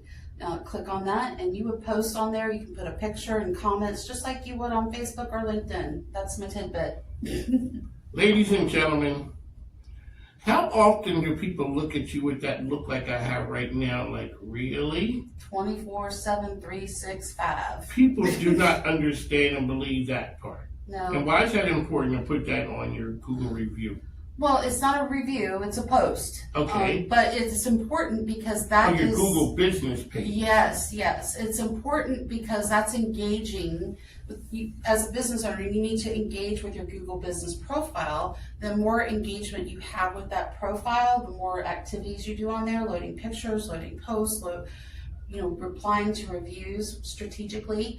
All these things add up and it helps build the strength of your profile online so that more people can find you. There you go, Lizzie Morrow. What else you have good for us? I know you came with talking. I'm prepared. I got little bullet points. Here we go. So, Alignable is coming up. So, I know Memorial Day weekend is coming up, and a lot of people will be going away. But when you come back on Tuesday, June 2nd, we will be meeting over at O'Toole's on Forest Hill Avenue. It is the Alignable RVA After Hours. It is a B2B networking opportunity where you can just come in and do some wide open networking. Just bring your business cards and a smile and a handshake. So the good folks over at O'Toole's are great folks to deal with. But some of the people who went to the cyber team was there. Yeah. And they said, so it was Lauren. Yeah. And they had a great time. They did, and I'm glad they were there. It was lovely to have them, and I hope they come back. They said they will. All right, what else you got, ma'am? That's all I got for today. All right, let's give one more tip on Google that a person would need to have or use. So that they're not on page 2 or 3, which is basically the witness protection program. Well, if you just want some basic things that you can do when you reply to your reviews, don't just say thank you. That's right. Enter. You want to reply in kind. You want to use keywords for the services or whatever you provided to them. And you also want to use that as an opportunity to cross-sell or upsell. Maybe every 3rd to 5th review, stick a geo in there, a location where you did the work. But don't just say thank you. Thank you doesn't help the algorithm at all.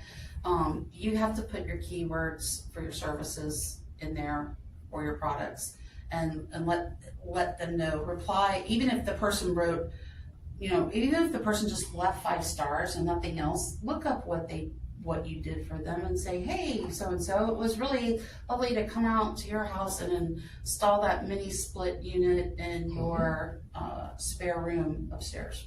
There you go. Those are words of wisdom from Lizzie Morrow, a.k.a. the Google Gal. Ready, ma'am? Thank you. We will catch you next week. Always bringing us words of wisdom. The program is On the Mic at Mike. You can catch us Monday through Friday, 10 a.m. to 12 p.m. on LinkedIn, Facebook, Instagram, as well as YouTube. And Saturday morning, 6 a.m. to 7 a.m. on ESPN Richmond. We are the Premier Business Program. I was going to say the Premier Business Radio Program. We're more than radio. And we're coming to you from high above Henrico. Thanks, folks. Take care. Thank you. Thank you, Lizzie. Well, thank you, Mike. Am I getting better at this? Oh, you were born to do this. I get so nervous. That's the funny thing. It's just the two of us. Ready? Let's check this out.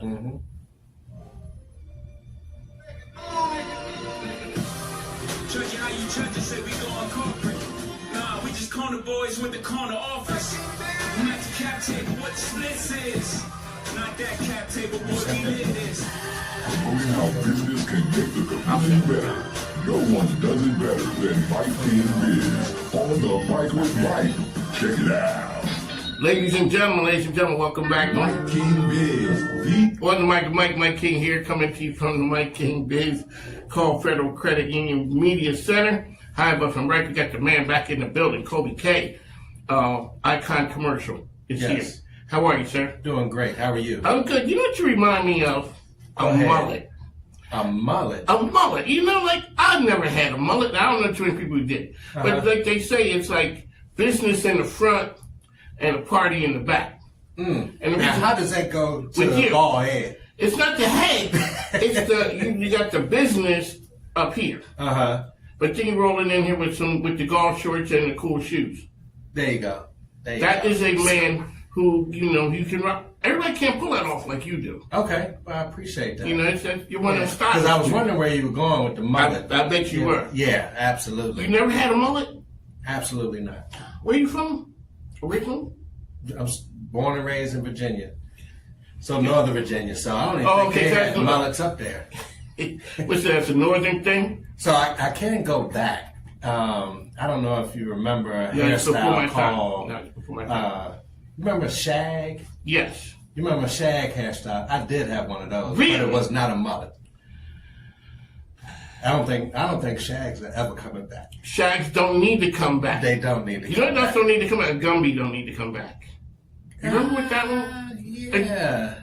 I don't know. You ain't selling no real estate with a Gumby, sir. I'm just telling. No. I'm just gonna say, if you roll up to the business and you got a Gumby, no, I might have to. Let me. Excuse me. I gotta go. I can't meet you today. Maybe your only client would be Kwame or somebody. Ladies and gentlemen, this is the man right here. Commercial real estate's finest. How are you, sir? I'm doing fantastic. All right, so tell us who you are and what you do. My name is Colby K. I am the supervising broker. Let me give you all these titles. It just means, work. Hold on a second. Hold on before you get started. Ladies and gentlemen, Colby K. There we go. There we go. So, proper introduction. I appreciate that. It's a Philly thing. So it is. Okay. Only dignified folks come from there. So, supervising broker, senior vice president of Icon Commercial, the commercial division of Icon Realty Group. And so, we do everything commercial, from educating clients, the community, to, working with clients with acquisition, disposition of commercial real estate, leasing. It's just really flows through the gamut of commercial real estate. And you guys have had some big changes recently. We've had big changes. Well, and I have to warn you and tell you what happened with, so you know how I said you guys, you had a party and didn't invite me. Right. And you said this isn't a real big thing that happened. We got something really big, Mike, and you got your invitation. Yes. I got my invitation. I couldn't make it. I was sick. That's right. I remember, because you said yes. Yes. The heat that I took from that. Oh, I bet. Don't ever call us out and dog us ever again about inviting you to something. We had a very big day, and you wasn't there. You were supposed to be there. I was supposed to be there. Yeah. Big announcement. Big announcement. Right. Here I am looking at it like, oh no. And then when I got the text message and the email that dogged me out, it says, don't ever complain about us again. Don't do it. Don't do it. Because we got to put you in you always send me emails say, room to be in. It's a room to be in. Right. So we give that back to you as the room to be in. And you're not in the room to be. Yes. Okay. We got all that straight. I just want to make sure we're clear on that. I did take the heat. I did see the back of the woodshed. Yes, I understand that. So, just really big announcement. We actually, and I'm not going to probably get it all right because it doesn't affect commercial except for it actually gives us the opportunity to work with more residential agents that have clients and just everybody across their spectrum to help them with commercial real estate. So that is an opportunity. That is a big deal for us because you know how we feel about that. We definitely we like to bring people back to the power of commercial real estate. A lot of people just don't know just the power of commercial real estate. So like what do you say? It's residential, it's houses, and then it's everything else. Absolutely.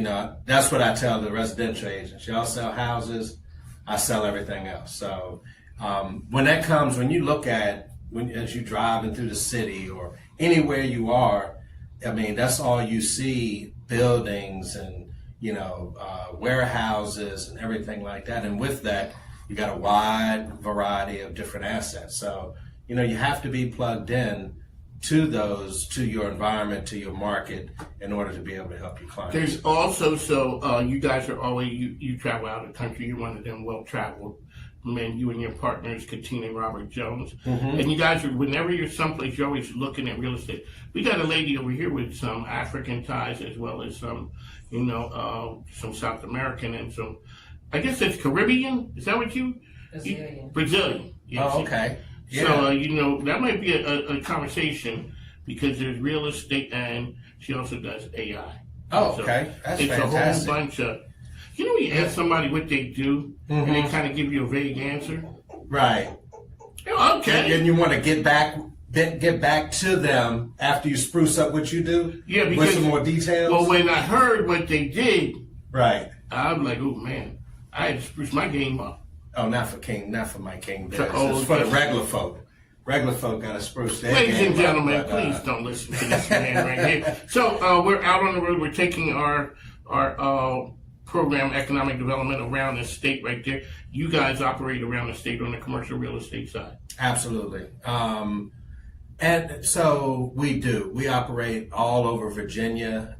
It really depends on where. Like, if I get a client that's looking for something in Northern Virginia, past Stafford, I'll go all the way up to Stafford. But past there, when you get into that Northern Virginia area, I tend to refer that out to my business network, to my commercial broker network, just because it's a whole different feel. Yes, and my main thing is it's all about the client. So, instead of me sticking my chest out thinking I can do it all over the place, what's best for my client is what's going to happen. Absolutely. Colby K, new and exciting in the world of commercial real estate, which your people know.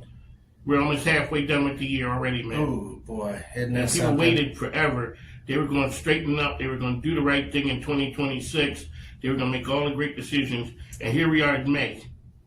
Well, actually, even though a lot of stuff is going on in the economic scene and, just to get over here cost me about $125, and I'm writing rockets. So, that part of it. However, there are some really big things going on, and we do have a lot of clients giving us a call, and they're opening up new businesses and they're expanding their businesses. So, when you're on the side of, they call you to expand, or they call you to, make an acquisition of commercial real estate, it makes you feel good, and it makes you feel that, the news is the news.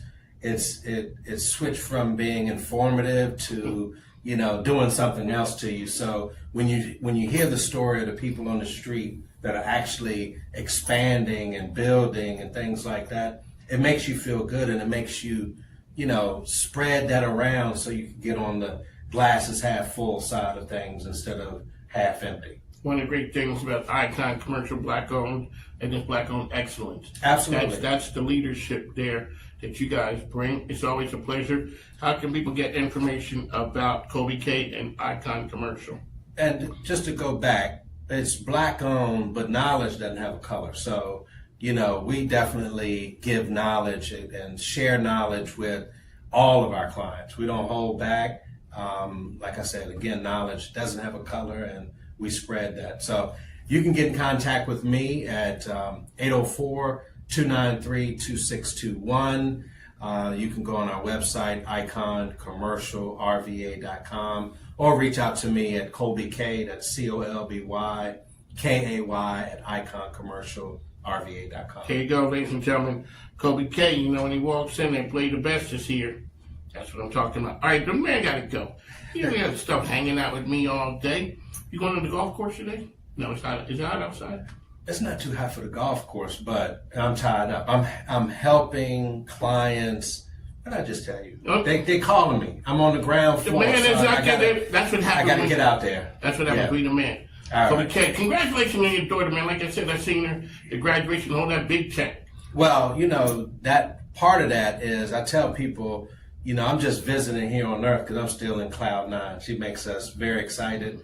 We're excited for her and everything that's going on. She graduated from J. Sargent Reynolds before she graduated from high school. So, I can't be more proud of her than Going down to A&T. A&T is A&T bound. Good friend, Dr. Danny. Dr. Danny got a degree, a doctorate from MIT. She hangs her hat on A&T. There you go. That's where I went to. That's the pride. That's what she lets everybody know. This man got to go, folks. All right, take care. See you. Thank you. All right, man, go ahead. What you got? Yeah. Yeah. So, Colby. Uh-huh. Yeah. At Jana King, we get it. You need a reliable cleaning partner you can trust. With Jenny King, you're partnering with local business owners backed by over 55 years of expertise. Call or visit JennyKing.com today. I ain't many that are built like me. I'm the last of my kind. Grew up on the back road, baby. I know how to survive. Been out with the young guns blazing, so you better not try. You'll never find another like me. I'm the last of my kind. Yeah.